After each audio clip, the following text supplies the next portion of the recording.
Welcome to episode 16 of Talk Mental Health with Logan Noon, Overcoming Sexual Assault as a Pre-Med Student. Today I talk with one of my listeners, Irasema, who really reached out to me after listening to episode 9 with Hannah, one of my classmates, where she talks about her own experience with sexual assault. So this is really a special episode for me where I get to talk with one of my own listeners. I really think you guys are going to appreciate it. We talk about her journey as a pre-medical student dealing with sexual assault and how she overcame obstacles, whether they were immigration, legal, or sexual. You ended up reaching out to Hannah directly and emailing her, right? Yeah, so I messaged you on Instagram right away, after I listened to the episode, and I was just so moved by this episode. I remember listening to it in my car and I parked, and right away I was I need to message Logan, I need to message this guy, I need to reach out to her. I was so moved by her experience. I just related to her so much, and I was just really appreciative of the fact that she shared her story. And yeah, so I messaged you, and then you were able to get me in touch with Hannah, and I emailed her, and I just thanked her for sharing her experiences and just listening to someone that's been through it. And, so I want to become a medical student and one day a physician. And sometimes it's really discouraging, along the journey, we'll talk about that a little bit later, but being able to listen to someone that's been through the same experience and achieved her goals, it's powerful, and it's amazing for her to be able to share that with everybody. So yeah, that was one of my favorite podcast episodes I did, and it was really cool because I had been a classmate of Hannah for so long, but we didn't know each other very well. We both just knew that we were kind of out-of-towners at the school, and we liked hiking, and that was really kind of the extent of our relationship. So It was really cool to have that relationship, and I'm so glad that you got so much out of that experience, and it really inspired you to continue with your pre-med journey. And, I know how difficult and annoying and frustrating that can be. So you had, an experience with sexual assault, and I definitely want to get into that experience. But let's talk even a little bit more, I guess, the early stages of your life. Did you have any mental health challenges, or what were you dealing with then? So I guess I'll kind of talk to you guys a little bit about my upbringing and stuff. So I grew up my mom is an immigrant. She's from Mexico. Mm-hmm. And so she raised my brother and I. And so we struggled a lot. Growing up, there was definitely mental health issues in the family. My mom suffers from anxiety and depression. And it sounds like she's struggled with that for most of her life. And the thing about it is in my culture, I'm sure a lot of maybe Latino listeners could relate to this. A lot of times, mental health issues get shoved under the rug, they just believe, we don't have time, to be depressed. We don't, as immigrants, it's always work, work, work, self-care is pretty much non-existent. So, growing up, we definitely struggled. I mean, we were at one time homeless. Members of my family at times were deported. So a lot of times we lived with other family members. And so the head of my household was my uncle, and he was deported. And so there was, I think, 5 or 6 kids in the house. And there were times where we didn't have food. And it was just a lot of instability, I guess, growing up. And so aside all of that, though, I always loved school. So school was my I guess my escape from that. And I really enjoyed school, and I was always a really good student. And so, and despite all that, the hardships that we had growing up and stuff, I always felt very loved by my family, that was never an issue. I think it was more so the instability. Yeah. And kind of like a situational depression, it sort of sounds like, and the tremendous financial constraints and, the immigration issues, dealing with your uncle leaving. That must have been an incredibly difficult situation you were in. But so you don't think, though, prior, or at least at that stage of life, you really had quote unquote depression. It was more just sort of difficult situation. Yeah. It was more, and I guess the beauty of being a kid is like you don't understand it fully, Mm-hmm. right? And so I think that in some ways, like that ignorance is kind of great because you don't really get the full, I guess it's not as it's not, you're not impacted, as much as let's say an adult would be. I guess like my caregivers were probably extremely stressed out about the situation. And, meanwhile, us, the kids, were like, oh, like, let's go play, like, when's our next meal kind of a thing. Like, we didn't really have a care in the world. But I do remember the instability and kind of the moving a lot and that kind of thing.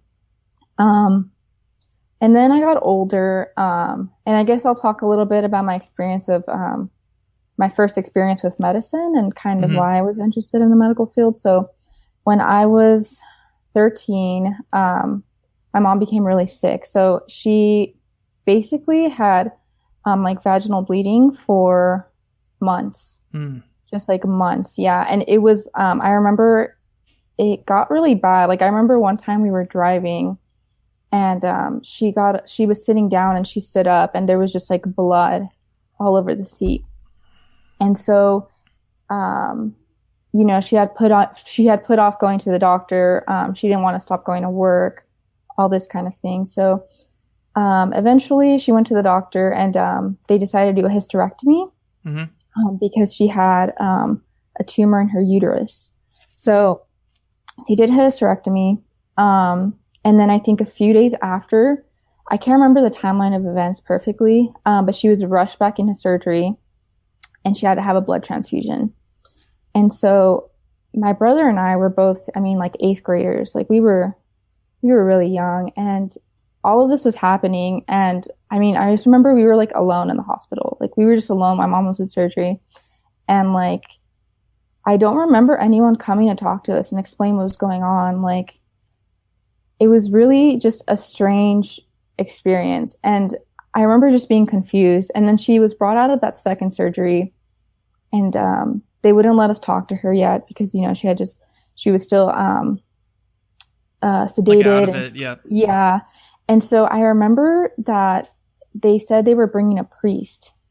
And so my brother and I were like in tears. We thought my mom was dying. Like it was, and I remember like we were like, and we knew English. Like it wasn't like we were able to communicate with them efficiently. And we were just like, sorry, like what's going on with her? My mom, like, is she dying? Like what's going on? And I remember like, we were kind of just pushed to the side because we were kids. And like, I don't know.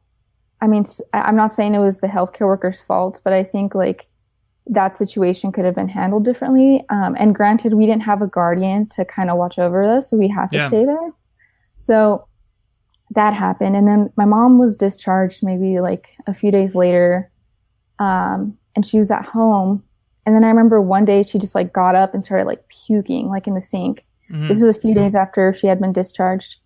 And so she was resubmitted again because she had an infection in her abdomen. Wow. Yeah. So then she had to be rushed back into surgery again. And then she was rushed into surgery, came out of surgery. She was still in the hospital. And then she had experienced like even like more severe, like abdominal pain. And so she was rushed back into a 4th surgery. And this is in the span of like 3 weeks. Oh my like God. 2-3 weeks. Yeah. So then she was rushed back into a 4th surgery and she had a hernia. And so they removed a piece of her intestine. And so it was just like surgery after surgery after surgery. And it was very, like, I guess, traumatic for my brother and I, because every time she went into surgery, we were really young. Like, we thought she was dying every time and seeing her in that much pain. And I remember her, so she speaks English, and her English is limited. And I don't remember them ever bringing in an interpreter for her. Wow. Ever. Yeah. And I remember my brother and I were kind of the interpreters for her. And of course, our medical English is very limited at that time, right? So we're trying to like communicate and kind of be the facilitators. And now that I'm older and that I understand that there's like regulations in place for this, I kind of, looking back on the situation, the fact that she wasn't taking like antibiotics or maybe they sent her home with antibiotics, but maybe, or with the prescription for antibiotics, but maybe they just didn't communicate to her that she had to take them. I don't know. There was just a lot of things I think that could have been prevented. And so part of that might have just been that communication barrier, you know, because she's a Spanish speaker.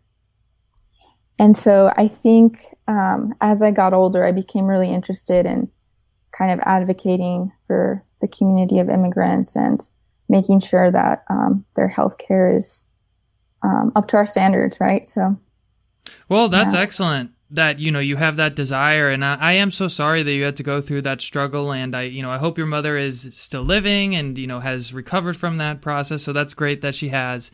And it really kind of ignited that fire in you to go to medical school. And I think that's going to be great. And the admissions committees are going to love that. I really do. And I really think that your chances of getting in are going to be well. And I'll do everything in my power too, to try to, you know, at least get you at least some attention from my own admissions committee. Unfortunately, you know, they don't let students be on the admissions committee, but I'll try my best here. So during that process though, you know, your mother essentially almost died, but then she recovered. So, you know, obviously that was extremely mentally taxing during that hospitalization and her recovery. But after that, how did then you kind of recover yourself? So, so she was recovering for, I want to say, like 6 to 8 months. And so during that time, what actually helped me a lot was just like taking care of her. And like, I know, I don't know. I just remember like seeing her improve just like day to day was great for me. And I was really young at that time. So I probably should have gone to therapy at that time. But I really didn't process that and go see a therapist about it until I was like 19 or 20, I think. And how old were you at the time your mom was sick? 13. Okay. Yeah, so I definitely struggled with kind of the anxiety of, I don't know, I kind of almost felt like her caretaker. And so I've dealt with a lot of those emotions as I've gone through the process of graduating high school and college. Like leaving home when so I'll get into this. So I graduated high school when I was 16. And I remember I felt so much guilt, like leaving home. I felt so guilty about leaving my mom and brother. We're very, like, it's always been like the three of us. So we were very attached. And at the same time, I knew that it was my time to like get started on life and kind of embark on this journey of going to college. And I remember my therapist later on, when I was seeing a therapist, she described it as survivor's guilt. And she says that's very common in the immigrant community. You know, when you go to school or you have to move and you find a job or things of that nature, it's very common for immigrant families to feel the equivalent of survivor's guilt. And so I guess I'll talk about my experience going through college. So I was a junior in high school. Let's kind of hold off. Let's get into that. But I kind of want to, because like Hannah, you know, Hannah wanted to leave high school early. She had this strong desire to just kind of get out of it. And she felt that she just wasn't really enjoying it. And so your experience for leaving high school early was, it sounds like you wanted to get into the workforce. That same like immigration attitude that, you know, your family had instilled in you, like work, you know, drive. So leaving high school early, was it more that you weren't enjoying high school, or was it that you wanted to get through college, get that good job, get everything as fast as you can? Yeah, so I enjoyed high school, and but it was more so, the latter, that I wanted to get a head start. I wanted to get into the workforce. I wanted to help my family. It's hard when you're a high school student, I guess. In high school, I think you're more aware at that age of, I guess your family's like financial situation. I think you're more aware. So it was hard for me to just like sit back and watch all of these things happen. So I was really excited. I was like, you know, I'm going to go to college. I'm going to get a job and I'm going to help my family out. And that was pretty much the driving force behind it. So. Okay. All right. So then you're still in Arizona at this time? Mm-hmm. Okay. So then you went off to University of Arizona, or was it? Mm-hmm. Okay. All right. So you Yeah. went off to University of Arizona, and so before you went to college, you had dealt with some mental health challenges, dealing with your mother, these immigration issues that you talked about. But at that point, prior to going to college, did you think you were depressed? Did you go and see a therapist at all? I knew I had struggled with depression. I didn't put a name on it, right? I just knew that over the course of my life, I definitely had struggled with depression. And when I started college, in the beginning, I think everything was also new. And I was really excited to be there, and I didn't see a therapist. No, I didn't start seeing a therapist until after the assault. Unfortunately, but it definitely would have helped me if I had seen one sooner. Yeah. Yeah, definitely. So yeah, I started when I was 16. I moved into the dorms. And yeah, my first year went great. I mean, I got really good grades. I got a job. Like, I was enjoying it very much. So. And did you sort of feel like a weirdo being, 16 years old and a freshman? Oh yeah, like I think I was so sheltered growing up. I know it's like a stereotype, but Mexican moms, like my mom was so strict. Like when we were growing up, like I remember like it just being in the dorms and seeing the things that, I mean, college students do, right? Like they drink, they party, they do recreational drugs. So it was definitely a weird experience. I remember I would shy away from telling people how old I was. But yeah, I remember just being like, just burying my head in the books and just studying. And I never really like went out or anything. But yeah, it never bothered me too much. I think the only time it bothered me was when people would find out my age and they'd be like, "Oh, you're a baby," like, yeah, and they'd kind of tease me about it. But other than that, okay. So you're at least though enjoying college. It sounds like you had friends. You obviously were doing very well in school. So when did essentially shit hit the fan here? So after my freshman year, so I don't know if I think basically at all universities, I think this is how it works. So you go in, you're a freshman, you go into the dorms, and by May you have to find another place to live, right? Because I think that's how long like the lease is in the dorms. Like you're only there until May, and then you got to find another place to live. So I remember I moved back home for the summer, and I think it was just like, I felt like it was such a different world. Like I felt like being surrounded and being at the university was just so different from my life at home. And so I moved back home, and we lived in a studio apartment. It was my mom, my brother, and I. And I remember just my depression, my anxiety, everything, like all these emotions started coming over me. I think I gained like 30 pounds in like a matter of 3 months. Like, oh wow, that summer.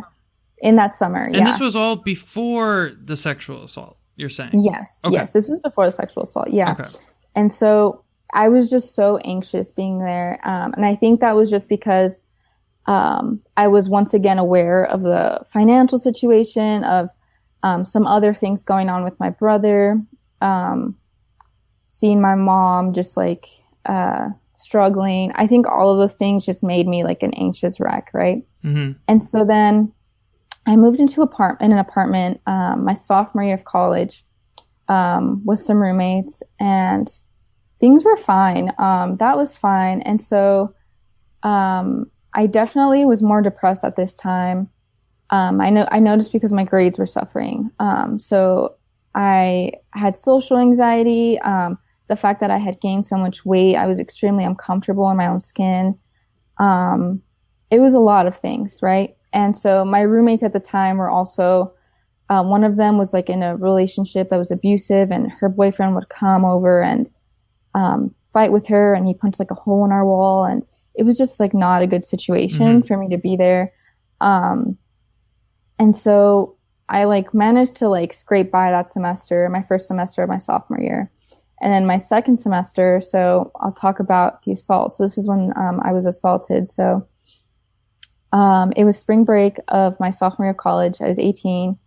a group of friends of mine. So one of them had a family member that worked at Disneyland.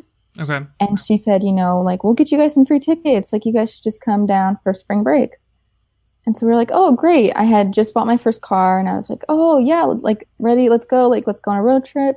So we went, and I think we rented this house. It was a 2-story house and there was like 6 of us or 8 of us, something like that. And the second or third night, it was the second night. Yeah, the second night that we were there, a few of the friends that were with us were from LA. So they knew some people in the area. And so they were like, oh, like we should invite some people over. And, people wanted to drink and stuff. So we were like, great. Like, I thought it was going to be a small gathering. So what ended up being a small gathering ended up turning into this like huge party. Yeah. Because it was spring break for a lot of schools in LA at that time as well. So, and we were in an area that was close to some of the universities. And so I remember it got like really packed in this house. Like before we knew it, it was like we didn't know anyone in there. Yeah. Like, it was insane. Full on college rager at this point. Exactly. Yeah. So it was a full on rager. And I remember I wasn't drunk. I had a little bit to drink and I needed to move my car because as you know, in LA, like parking is insane. And I had parked somewhere I wasn't supposed to, but I had already had something to drink. So I asked my friend if she could move my car and she was like, oh, like I'm not okay to drive. And so there was a guy that had been at the party and he actually was like really nice. Like when he walked in, he said hi to people. Like he was really polite. Like he was cleaning stuff up in the kitchen. Like he seemed just like a regular guy. He seemed really nice. And he's like, I can move your car for you. Like, I haven't been drinking. And so I was like, okay, like, that's fine. And so I told my friend, I was like, it'll be like 2 minutes. We're just going to move the car and come back in. She's like, all right. So, granted, I was like naive, right? Don't ever do this. Don't let a stranger take you your car, like, but again, I was 18. I was naive. No, it's easy to have that attitude in retrospection. In the moment, you have a beer or two, and you said you're 17. You weren't thinking, so it's and everything, like, I don't know. So everything happened so quickly, and so he's like, I'll move your car for you. And I remember we were walking to my car, and he opens the back door. So I'm talking to the passenger side, and he follows me. And he unlocks the car and he opens, there's like a key, like the remote. Yep. Yeah. And so he unlocks the car and he opens the back door. And I remember like thinking I remember like looking back, like what's going on? Like, why is he doing that? And next thing I know, he's shoving me into the backseat of my own car. And he raped me. And what was really just mind-blowing was the more that I struggled, the more that I tried to defend myself, the more that he enjoyed it. Like it was just it was sick. And we had been out there, I think maybe like 10 minutes. And so at this point, one of my friends comes out and she opens the back door of the car. And I'm like yelling and I'm telling him to get off of me. And she's like, get off of her. And she's like yelling at him to get away from me. And he tells her to close the door. That's what he says. Damn. He's like, close the effing door. Okay. As he's raping me. So I think my friend, she didn't have her phone. She ran back inside and grabbed some of my other friends. And at this point, more people started coming out because they heard like some commotion. Yeah. And this guy literally jumps out of my car, picks up his pants, and just runs away, like walks off, like nothing happened. And so at this point, my memory is like kind of rocky. I just remember they took me upstairs.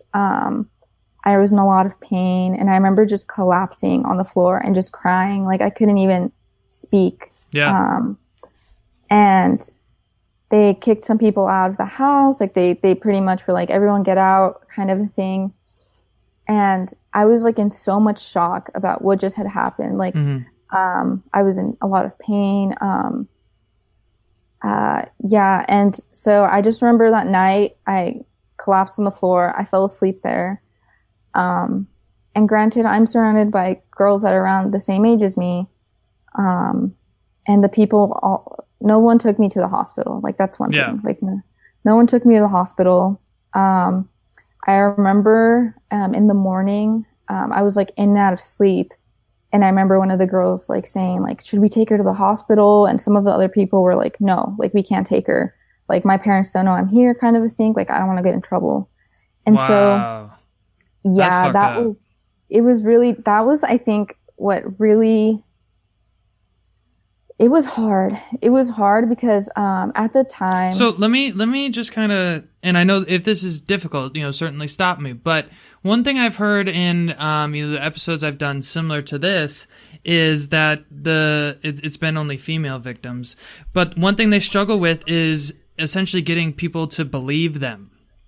And so, thankfully you at least had some people who did witness this act, but was anyone like, well, I'm sure you invited him in the car, or I'm sure it was yes, consensual. yeah, and that hurt a lot. Like I remember, like when I was in and out of sleep the next morning, some of the girls who I thought were my friends, they looked at me and said, "You knew what you were doing." And I remember just like crying and like I like couldn't believe that anyone would say that to someone like Hmm. um and so they all went to Disneyland that day. It was like nothing had happened and like my world had collapsed Yeah. like completely. Like my world was shattered and I remember they all went to Disneyland that day and I packed my things and I went home. Wow. I drove the 7 hours back to Tucson By yourself. by myself. Yeah. Oh my Hmm. God. Well, I'm just, it really pains me to hear that story, and especially the way that I'm not even going to call them friends. The people around you didn't, know how to handle that situation. And then it kind of seems like this common theme where it's almost easier to just say, oh, it was consensual than deal with the reality of what happened. And it's very shocking to me. And because, I haven't heard a lot of these stories, but in all the other stories I've heard, there were no witnesses. So it was kind of easier to say that, oh, I bet it was just consensual, like, shut up. But the fact that people saw it and, were involved in at least the end of breaking this up is just, it really, really surprises me and gives me a nauseous feeling that they didn't say like, hey, let's call the cops. Hey, let's go take her into the hospital. Like, it just seems common sense. But, yeah, I'm really sorry and I'm really appalled that you had to go through that. And I can imagine that 7 hour drive home all by yourself was one of the worst probably fucking drives of your life. Yeah, definitely. So as traumatic as that experience was, I think what was even worse was like the maybe like the 2 years after, right? The year and a half to 2 years after that I spent recovering from it. And so I remember I got home and I don't think I said a word to anyone for days, like 4 or 5 days. I could not speak. Like I just was in so much shock. Like I remember just curling up in a ball in my room with my dog. I had a dog at this time and Mm-hmm. she was a puppy and I just remember just like locking myself in my room in the dark and just staying there for days in the bed. And so eventually I like started going back to school. I had not checked myself into a hospital. I don't think I went, I think later on, like maybe a week or two after it happened.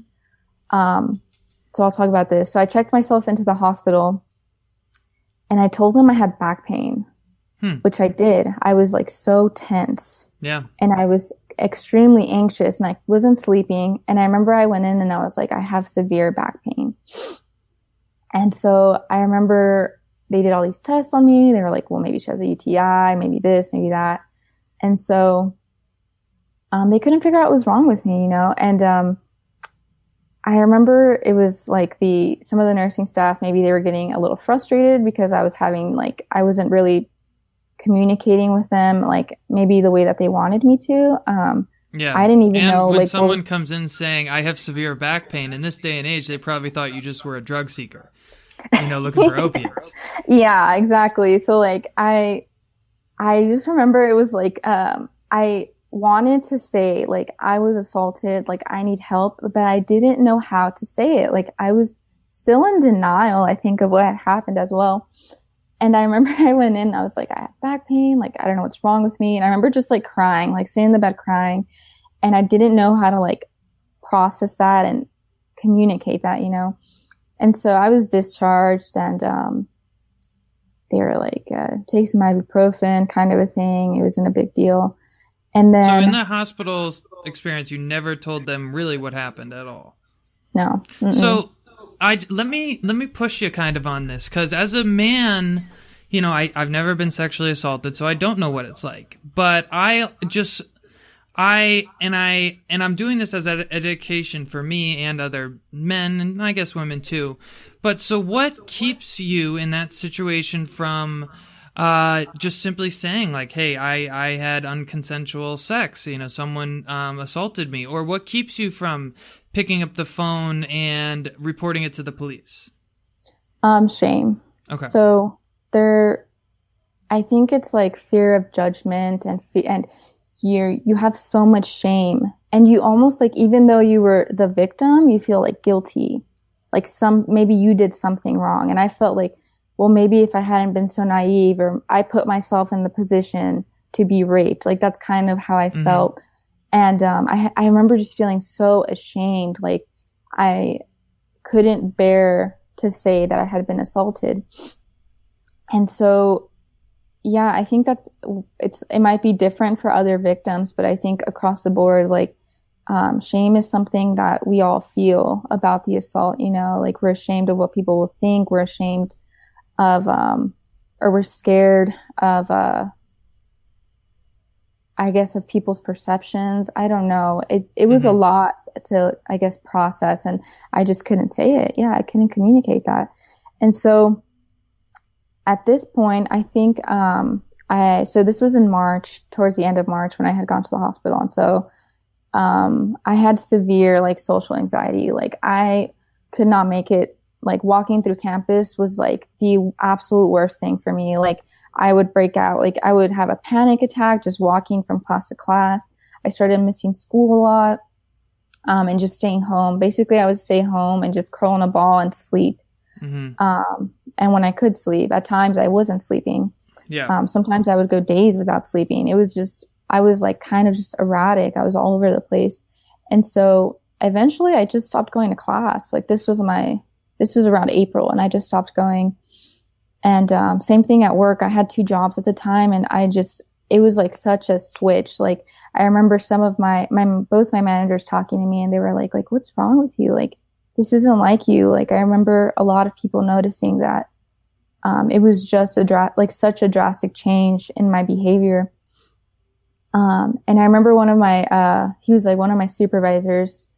And also I would consider him a really good friend of mine. And he came up to me and he said, ever since you came back from spring break, you kind of like lost like this light about you. Like he said, when you used to come in a room, he's like, you would always make everyone smile. You were always so happy-go-lucky. And he's like, ever since you've come back, like you have like this rain cloud following you. He's like, did something like inquiring me to speak about it. Can you repeat what you just said? I think the internet cut out again. Something happened. Oh, sorry. Can you hear me? If you wouldn't mind, and unfortunately the recording I think got a little messed up. The last thing I heard on my end was, did something happen to you in spring break? When he asked you that. So if you could repeat that portion. Okay, so yeah, and he asked me, did something happen to you on spring break? And I said, yeah. And I said,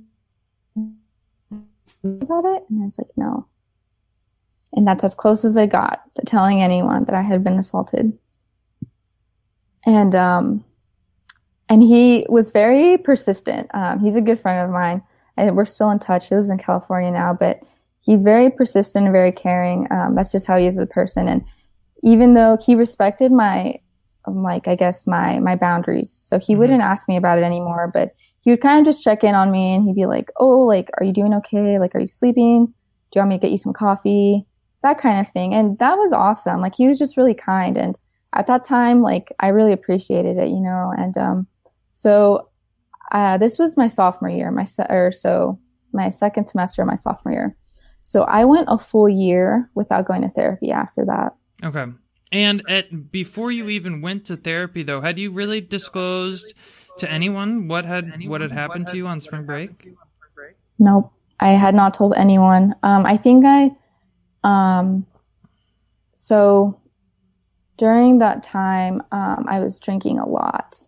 Okay. I had severe social anxiety.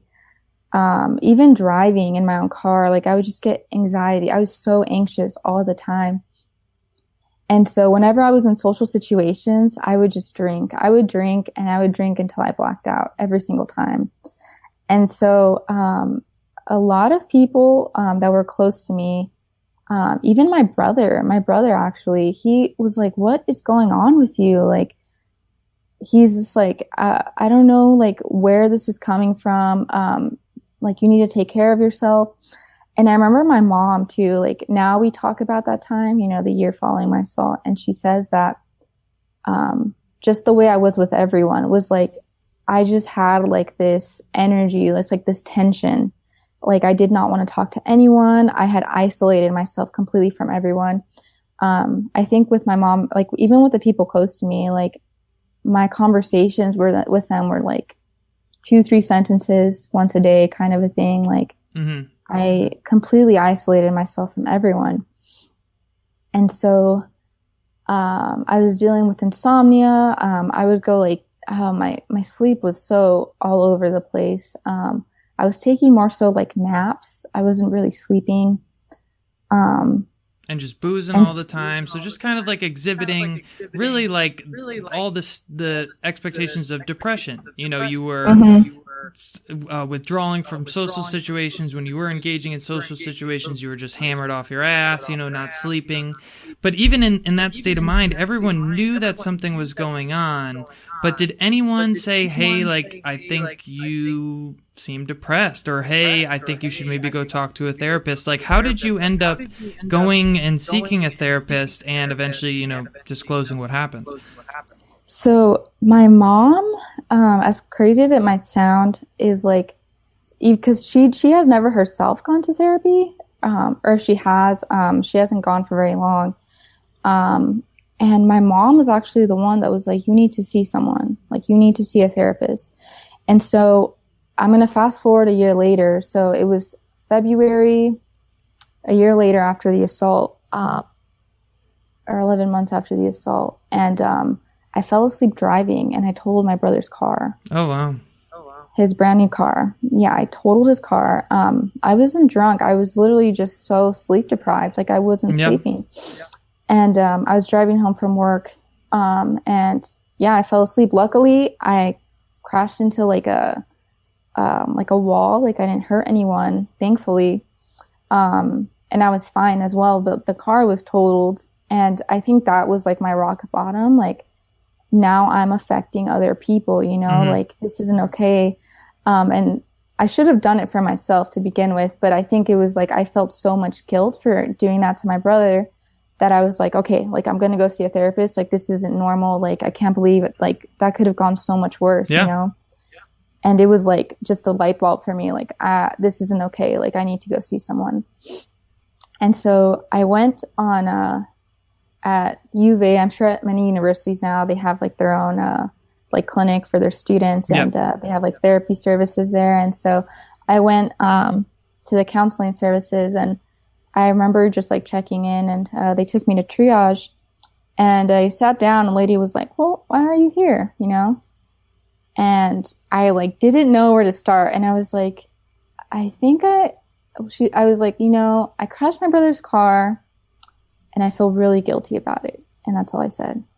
And so she started to like, like pressing me more, like trying to find out a little bit more about me. And I eventually disclosed that I had been sexually assaulted, and I just started bawling. Like, mm-hmm. It was just like a chain effect of like everything that had gone on like in my life up to this point. And she's like, okay, she's like, we're going to set you up with a therapist. She specializes in sexual assault. She's great. You know, it's going to be okay. And at that time as well, I was also contemplating suicide. I was extremely depressed. Yeah, yeah, it was just a really, really dark time for me. And so I disclosed that to her, and she's like, when were you assaulted? And I was like, well, it happened last year in March. And she's like, oh my gosh. She's like, we're coming up on your date. She's like, you have all these triggers, you know, like we need to get you seen right away. And she's like, right now I'm going to schedule you for 2 to 3 times a week. And she's like, even if you think it's not working, just keep showing up. Okay. And so she was awesome. Yeah. So that's great advice. Cause I think well, I mean, the thing about mental health and treatment and, you know, whether it's a psychiatry or a therapist, is never a quick fix. You know, you might feel like I've had sessions with my therapist. I remember when I first met him and I walk out the door and I'm like, man, like I feel great again. Like this is awesome. But then I've also had sessions with my therapist where I'm like, God, I just gave that guy money for no freaking reason. Like, this is stupid. This is a waste of my time. And so I think that's fantastic advice that she gave you of just like, just keep going. You know, this is a slow process. Even if you think it's totally stupid, like, I think in the end you're going to take something out of it. So did you listen to her advice? Yeah, I did. I was like so motivated to just get control over my life again. Like, I was just so sick of it. You know, I was sick of being depressed. I was sick of being anxious. And, you know, I think it's really easy to fall into that trap as well, where you think like going to a therapist or just taking medication is going to fix everything. But along the process, I learned, you know, there's so many more things that go into taking care of your mental health. But yeah, so she set me up with this therapist. She's amazing. I still see her to this day. And we talk about, like, she gives me advice on life. And when I'm having a bad day or I need like some guidance on certain things, I still see her. But so I started seeing Minnie. She's amazing. And we started unraveling everything. We started talking about the assault. We started talking about my childhood, everything. And this was over the course of like, I mean, I still see her to this day. It's been over 2 years. Mm-hmm. And so I think when I first saw like a huge change was after 1.5 years of therapy. Oh, wow. So it takes time.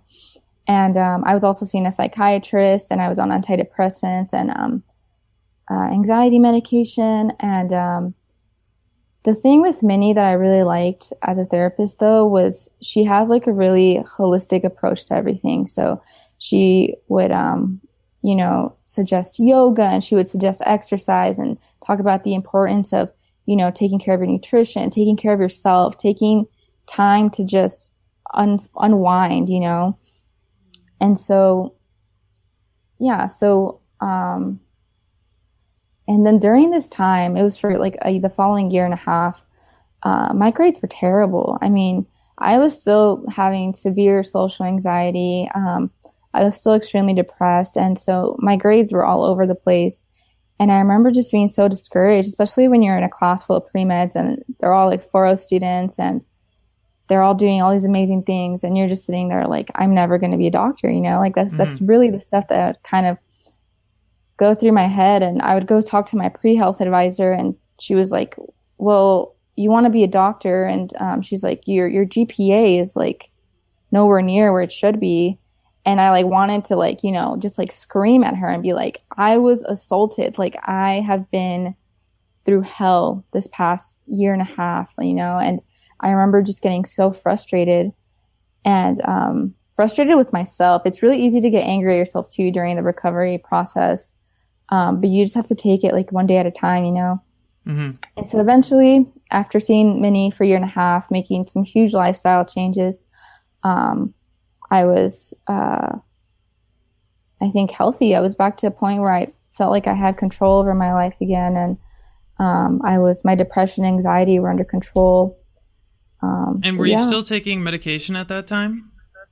Yeah, to this day, I still take it. Okay. I'm still taking antidepressants. I'm not taking anxiety medication anymore, so I don't get anxiety attacks anymore or anything like that. So that's pretty awesome. But yeah, to this day, I still take antidepressants. So, Well, I think you're bringing up some really important things, and whether it's recovery from sexual assault or like me, it's psychosis or whatever, that therapy just takes so long. And even though it wasn't until a year and a half that you really kind of noticed that it got better, I think it comes down to really setting expectations. And that's one thing I didn't do when I at least first came out of the hospital. I don't know if it's something that you did when you first started seeking the therapist. It's like, okay, like in a month from now, am I going to be all good? It's like, no.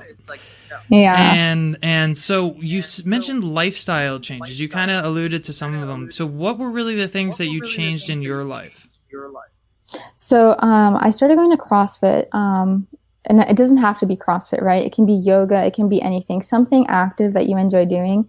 So I fell in love with CrossFit. And I think it was just the community, the camaraderie of, have you ever done CrossFit, William? I have not. I am into weightlifting, but I haven't experienced CrossFit, to be honest. It's just like the experience, right? Like everyone is so supportive. And you're just like all suffering through this workout together. And you're one of the CrossFitters then that I like, because I've noticed your Instagram page and it's not all CrossFit, which is amazing. You're not one of those like CrossFit grammar people that just ruin it for everybody else. So good thing that you're normal. Yeah, I don't know. I like really enjoyed that. So I started going to a CrossFit gym and I really liked it. And the thing about CrossFit, I hope I don't like spiral into it. A lot of CrossFitters will like start talking about it. Yeah, and just, the like, cult and religion spiral. of CrossFit. Yeah. Yeah. So it like emphasizes performance, right? So at that time, I was obviously like really self-conscious because I wasn't used to being 30 pounds overweight. And so I just liked it because it like didn't focus on your appearance, didn't focus on any of that. It was literally like, how fast can you move? How quickly can you move this weight? That kind of thing. So it focuses a lot on performance. And so then I started eating healthy because I wanted to feel better when I was working out. So I started eating more healthy, and just, working out, keeping up those healthy habits, sleeping. Sleeping was like, I can't even emphasize how important sleep is. Like people hear it all the time. I used to hear it all the time. And it's just so important. Like if you have to choose between sleeping 8 hours or sleeping 6 hours and going to the gym, like you should be sleeping 8 hours. Mm-hmm. Like you should not cut down your sleep just to go to the gym or to go do, something like that. Like it's so, so important for you to function. So yeah, healthy sleeping habits, nutrition, exercise, and your exercise doesn't have to be anything crazy. It can be 3 times a week, But so let's talk sort of about your social structure after you started seeking going to a therapist. And so at what point did you start sort of disclosing your experiences to your friends? Because it seemed like you were capable of making friends. I don't know if you lost some friends because of that experience, but when did you start telling them what happened? I told them probably a few months into therapy, I think. So it was already maybe like a year and a half after the assault, and I told my mom first. And like her reaction was just she's just great. I just love my mom. And I just remember her saying, "It all makes sense now." Like that's what she said. It all makes sense now. And so I told my mom first, and then I started telling my friends. And I was kind of nervous about telling them just because I didn't want them to like walk on eggshells around me or, I have very loving friends. I didn't want them to be like baby me in any way, I guess you could say. And so it was like the complete opposite. Like they were like, "Oh my gosh, like you're so strong." Like I had something like that happen to me too. Like I've had a lot of my friends come to me and say, like I think I was raped, and it's sad how common it is. Yeah. And, I just saw a stat actually popped up on my Instagram last night that 1 in 4 females on college campuses deal with sexual assault, which is, scary to think about. It's very scary. Yeah. And it's not in a dark alley from someone you don't know a lot of times, like what happened with Hannah. It was a guy in her dorm who people would consider to be a nice guy. Like, It can Well, happen even to you said anyone. something similar when you started this story. It's like I know you didn't really know this person, but your first impressions were, oh, they just seem like such a nice person. They were helping out with dishes and whatever, it's like, Yeah. and I'm sure there would have been maybe a lot of people in that guy's life that would still call him a good person and would defend him as a good person. And it's just so crazy to think about. And it makes me even think about, like, are there people that I know that have maybe done these terrible things? And it really, I don't know how to fix the problem, but I really commend you, and I'm so happy that you were willing to come on this podcast and share your story, because it's just making it so much easier for other women and men that have dealt with similar experiences to talk about it. Yeah, definitely. And yeah, I think just talking about it to the people you love, people care about you, when you're going through this, like, people will notice that something's wrong with you, and they want to help, and again, it's up to you, like, when you want to share what happened to you, but just, it's not your fault, you were a victim. It doesn't matter what anyone says, like, doesn't matter what you were wearing, if you were drinking, if you're a man, it happens to men too. It happens to men, I think, more often than we realize, and people will listen to you. And I think to start, you should see a therapist, see someone that you don't have any personal connection with, and start there and disclose it to your loved ones, Yeah. But, so I think really the best way to handle any mental health challenge, whether it's someone like me who, had a manic episode, or someone like you who dealt with, this horrific trauma, is in a community. When you are all alone, it's just such a terrible place to try to handle any of these kind of challenges. So I kind of look at CrossFit as, I sort of disagree with some of the methods that they use of working out, because I think it could injure yourself sometimes. But one of the best parts, I think, about CrossFit is that sort of community aspect and the people that are around there pushing you. And, if you don't show up for a couple workouts, that a couple people there are going to be calling you out or checking in on you. And I think that's really the best part of CrossFit. And I think it was certainly part of your recovery. Would you agree? Definitely. Yeah. Surrounding myself with supportive people was huge. Okay. Yeah. And so how... a year and a half went by and you finally started to notice you were doing better. Now, has it been just kind of smooth sailing since then? You've been in a good place, or what has it been like? So, like with many things, right? Like, I think it's like you expect to get to this finish line and suddenly everything's going to be great. And that's definitely not the case. Like, I definitely now have more control. It's been 2.5 years, or a little over 2 years since it's happened, but I definitely have bad days still. Like, sometimes I get really anxious, and sometimes to this day, sometimes I still have nightmares. Every once in a while, I have a nightmare about it. Yeah, about the assault, and it's like I relive the whole thing. And right now, so I have my partner who I live with, and he's been great. He's able to, like, recognize when I'm, not anxious, and he'll pry it out of me. He'll pry it out of me so I can talk to him about it. But I definitely, my grades are amazing. My relationships with my friends are great right now. I have so much more control over my life. I'm enjoying life so much more.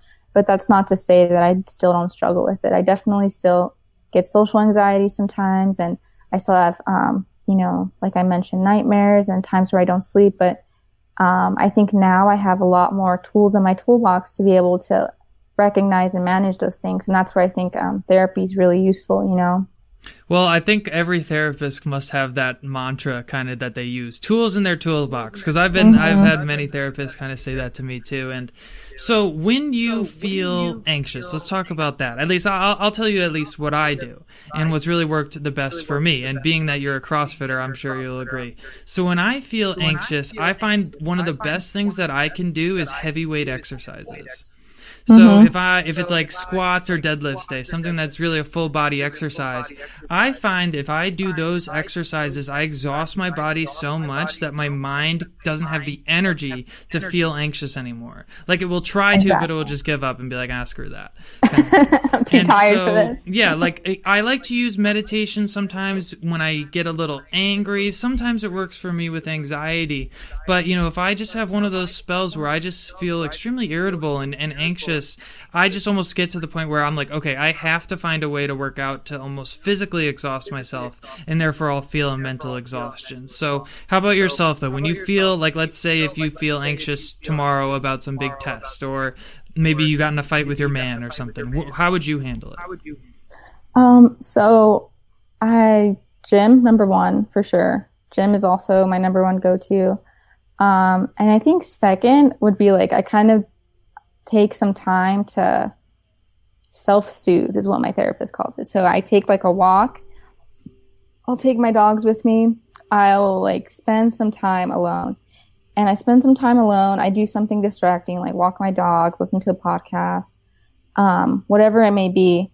And I just remind myself that it's not as bad as it seems. I think that's like a mantra I live by now, is just like, I like tend to overthink and to stress out about things, but it's never as bad as it seems, right? So that's kind of something that I've tried to incorporate in my life more, just to relax and take it one step at a time. Find something that you enjoy doing, sketching. One of my friends really likes poetry. She likes to do that. So whatever it is, like, just find something that you can relax doing, and just take it one step at a time. So I like to do that. And then also just now I think I'm more comfortable talking about how I'm feeling, and that helps a lot too. And so having someone you trust, like I have my boyfriend, and he's like extremely supportive, and I can always talk to him about it when I'm ready. So.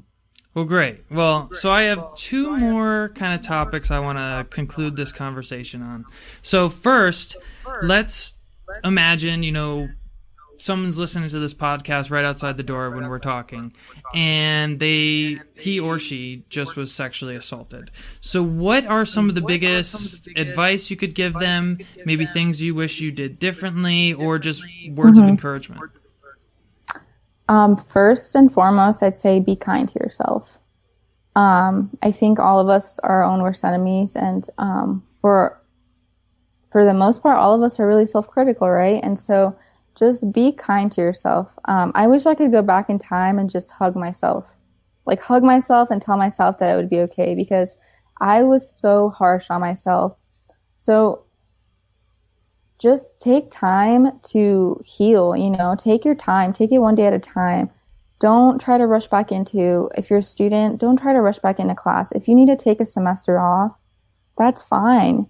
If you want to go to grad school, that's not going to impair your ability to get in. People understand that life happens.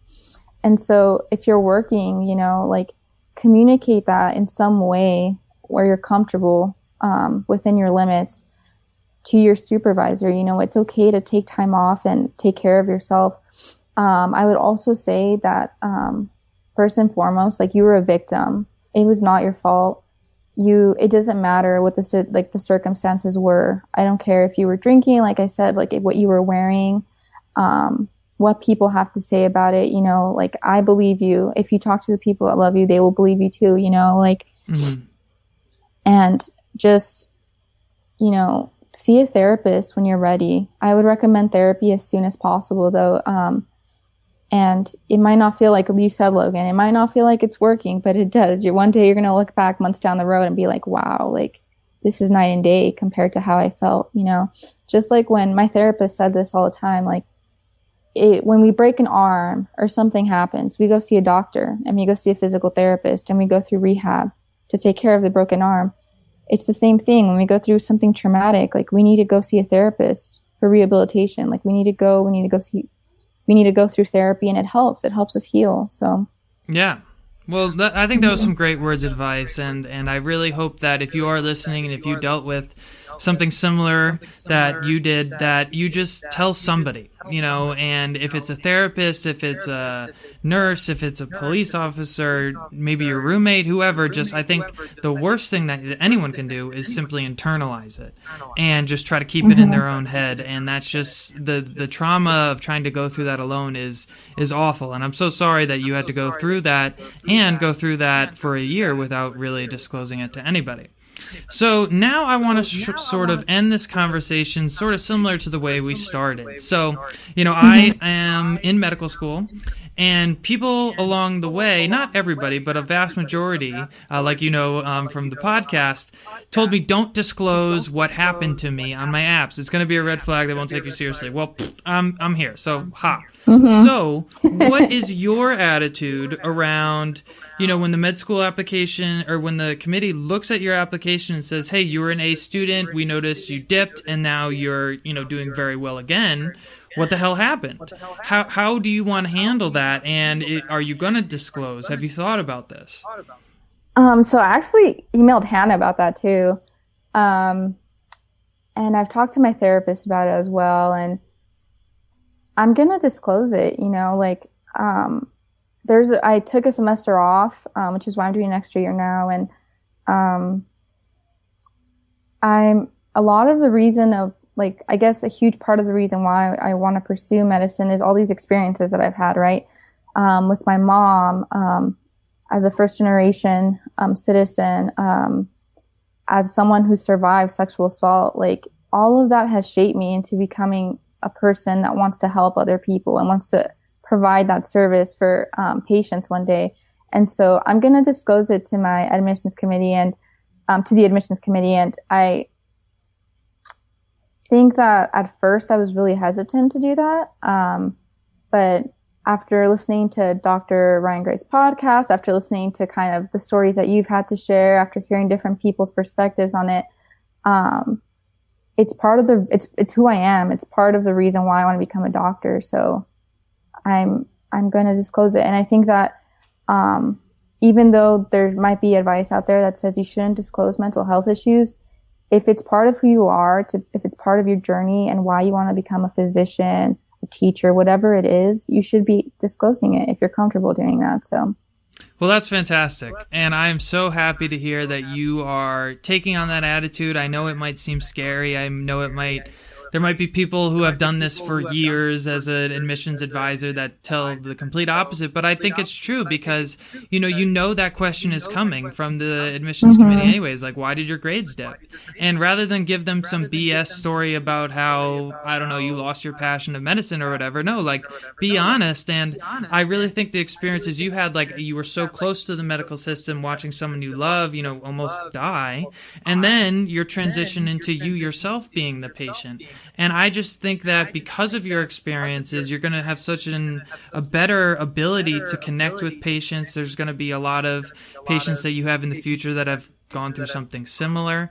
And so I think that's absolutely fantastic. So if you ever want me to proofread any of your applications, secondaries or whatever, please send them my way. I'm sure Hannah would feel the same way as well. That'd be awesome. Because I think it's really a fantastic story to tell. And I think it's just going to make you a stronger applicant and really more importantly, though, a better doctor in the end. So let's end on this, because I obviously have a bias for mental health. Due to your experiences, do you have any interest in psychiatry?